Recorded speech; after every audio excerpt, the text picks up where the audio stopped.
Chief justice साहब Islamabad high court Aamir Farooq साहब की अदालत में साइफर केस की समाअत हुई।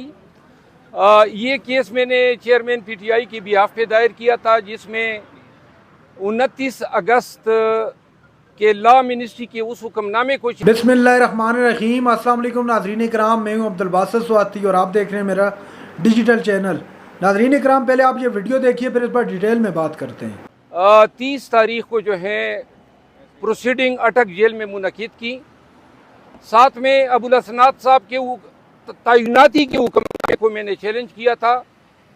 ये दो नोटिफिकेशन जो हैं, इस पे आज लॉ मिनिस्ट्री की तरफ से, FIA की तरफ से और दीगर रियासती इदारों की तरफ से सरकारी वकला साहिबान ने भी अपने दलाइल दिए।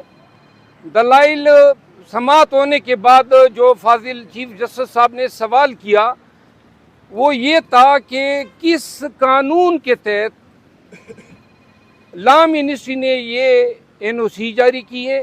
नंबर एक, किस कानून के तहत अबुल हसनात साहब जो हैं अटक जेल गए। और सबसे अहम सवाल ये आज कार्रवाई में अदालत ने नोट किया कि चेयरमैन पीटीआई इमरान खान किस कानून के तहत अटक जेल में नज़रबंद हैं। आप में से बहुत सारे साफ़ी हजरात वहाँ पे मौजूद थे। इन तमाम सवालात के कोई जवाबात सामने नहीं आए और अदालत ने इस पे हैरत की भी इज़हार किया।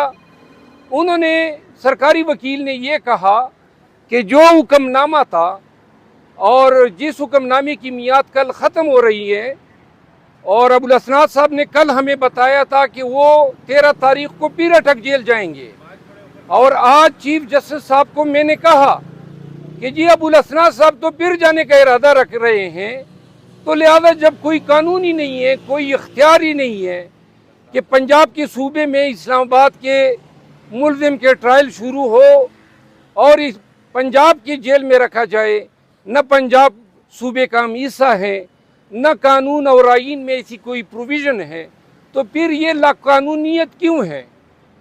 और इस लाकानूनियत का आज कोई जवाब किसी भी सरकारी वकील ने नहीं दिया। ये तमाम सवालात अदालत ने पूछे, बार बार पूछे, लेकिन इमरान खान जो है बग़ैर किसी कानूनी जवाब के, बग़ैर ड्यू प्रोसेस ऑफ लॉ के, सिर्फ और सिर्फ लाकानूनियत की बुनियाद पे वहाँ पे पड़ा है अटक जेल में।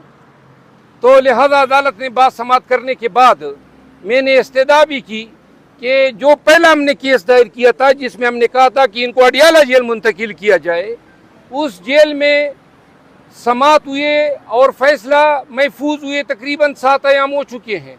अभी तक वो हुक्मनामा नहीं आया है। एक एक दिन जो है हमें कास्ट कर रहा है। तो लिहाजा अदालत ने कहा कि जल्दी वो फैसला भी आ जाएगा, और आज की बात समाअत होने के बाद इसमें भी फैसला महफूज कर लिया है। यहाँ पे मैं अर्ज़ कर दूँ कि ये जो लाकानूनियत है ये दिन ब दिन बढ़ती जा रही है, और लाकानूनियत तब बढ़ती है जब रोकने वाला कोई ना हो। और हमें उम्मीद है कि अदालती जो एहरियार किए हैं, chief justice of Pakistan retire हो रहे हैं, काजी फाइज ईसा साहब आ रहे हैं। हमें उम्मीद है, क्योंकि हम वकला इस निज़ामी इंसाफ के स्टेक होल्डर्स हैं, और अदलिया जो है अपने जायज़ इख्तियारात इस्तेमाल न करते हुए और इस लाकानूनियत को रोकने में बदस्तूर नाकाम नज़र आ रही है।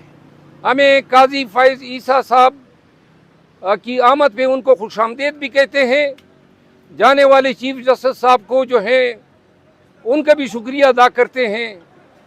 लेकिन साथ में हम ये भी रिकॉर्ड कर रहे हैं कि जनाब आपकी अदलिया जो है आखिरी सांसें ले रही हैं, और वाहिद उम्मीद अब काजी फाइज ईसा साहब से हैं कि वो अपनी बेतौकीर अदलिया जो हैं उसकी जो सांसें, जो आखिरी सांसें ले रही हैं, उनके कादो काट और उनके किरदार और उनकी शख्सियत को मद्देनज़र रखते हुए वकला बिरादरी और पाकिस्तान के अवाम उम्मीद लगाए बैठे हैं कि वो अदलिया को तौकीर, ताज़ीम और एहतराम के रास्ते पे डालेगी।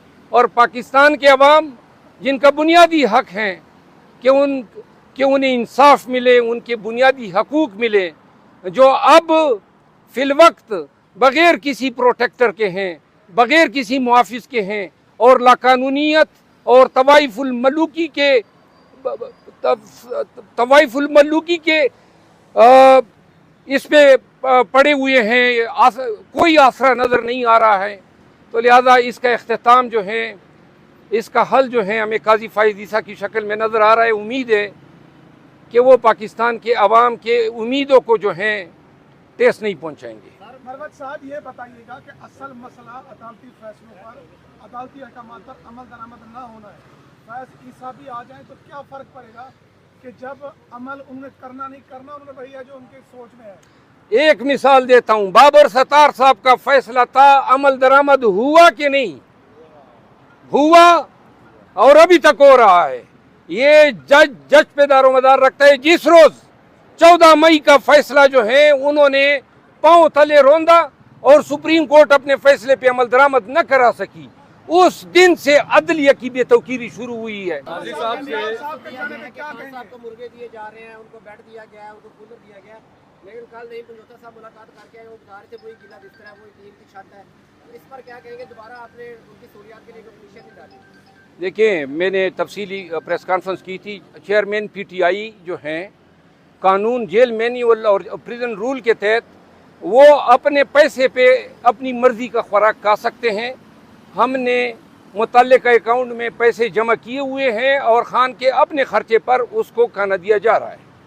ये बताइएगा कि इस वक्त जो निगरान सेटअप है पूरे इख्तियारात इस्तेमाल कर रहा है, आपको लग रहा है कि निगरान सेटअप इन इख्तियारात को इस्तेमाल करते हुए इलेक्शन की जानिब बढ़ेगा, आगे इलेक्शन कमीशन इलेक्शन करवाएगा? और साथ में सदर के हवाले से भी बता दीजिएगा कि सदर के पास इस वक्त आईनी इख्तियार है कि वो तारीख का ऐलान कर सकें? देखें, पहला सवाल है निगरान सेटअप का। निगरान सेटअप जो हैं वो मेरे ख्याल में आंखों में धूल झोंकने के मुतरादिफ हैं। पाकिस्तान भर में जब भी निगरान सेटअप या हुकूमतें तब्दील होती है तो इसका सबसे पहला असर हमारे शोबे पे पड़ता है। तमाम सरकारी वकला, attorney general, advocate general, DAGs, AGs ये चेंज हो जाते हैं। आज तक पाकिस्तान में एक भी सरकारी वकील चेंज नहीं हुआ है। वो नाज़रीन कराम, आपने वीडियो देखी। अब बात कर लेते हैं थोड़ा इलेक्शन के हवाले से कि क्या इलेक्शन 90 डेज़ के अंदर ही हो पाएंगे, क्योंकि पाकिस्तान पीपल्स पार्टी का एक इख्तिलाफ तो सामने आ गया है। उसके अलावा ये ख़बरें भी सामने आ रही हैं कि PMLN में भी, पाकिस्तान तहरीक इंसाफ में भी इसी तरह के इख्तिलाफात पाए जा रहे हैं। एक तो बिलावल भुट्टो ज़रदारी साहब ने अपने ख़िताब के दौरान कहा था, आपने सुना होगा वो ख़िताब, कहा था कि मैंने MQM के पाँव तक पकड़ने को तैयार था कि आप जो इंतखाब हो रहे हैं कराची के अंदर, बल्दियाती इलेक्शनों में हिस्सा लें, आप मैदान को खाली न छोड़ें पाकिस्तान तहरीक इंसाफ के लिए। लेकिन उन्होंने मेरी बात को नहीं माना और इंतखाबात में हिस्सा नहीं लिया। फिर अवाम ने पाकिस्तान पीपल्स पार्टी को मुंतखब किया।